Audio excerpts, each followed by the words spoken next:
পরাশক্তি কে দেখে ভয় পাইলে চলবে না, ওই মুদিবাদকে দেখে ভয় পাইলে চলবে না।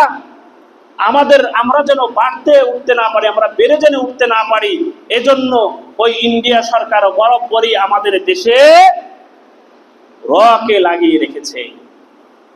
এই দেশে যত বড় নিতাকানা গজায় তাকে মরতে হবে, যদি হিন্দুত্ববাদের নিচ থেকে আমরা বের হয়ে না আসি। কারণ তারা আমাদের ভিতরে ঢুকে প্রবেশ করে আমাদেরকে ধ্বংস করে দিচ্ছে, একে অপরের সাথে লাগাইয়া দিচ্ছে।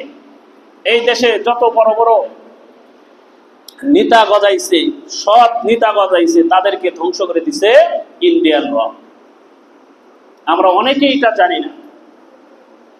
তারা আমাদেরকে এই দেশকে সুন্দরভাবে পরিচালনা করতে দিবে না,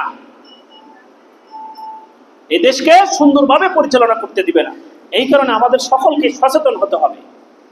দল বল নির্বিশেষে যার যার স্থান থেকে দুর্নীতির বিরুদ্ধে আমাদেরকে ঐক্যতা গঠন করতে হবে, এক প্ল্যাটফর্মে আসতে হবে। যারা দুর্নীতি করবে তাদের বিরুদ্ধে স্লোগান তুলতে হবে, তাদের বিরুদ্ধে কি করতে হবে? স্লোগান তুলতে হবে। দুর্নীতি করা যাবে না।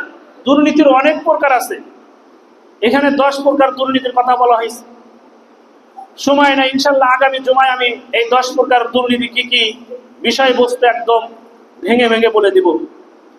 সমস্ত প্রকার দুর্নীতি, সমস্ত প্রকার দুর্নীতি থেকে আমরা কি করব? ফিরে আসব। প্রশাসনিক দুর্নীতি, ফাইল দুর্নীতি, সামাজিক দুর্নীতি, অপশক্তি দুর্নীতি, জোর জুলুম, অত্যাচার, নিপীড়ন, এই সমস্ত থেকে আমাদেরকে ফিরে আসতে হবে। আর ফিরে আসতে চাইলে কি করতে হবে ইনশাআল্লাহ আগামী জুমায় আমি আলোচনা করব। ওয়া আখির দাওয়ানা।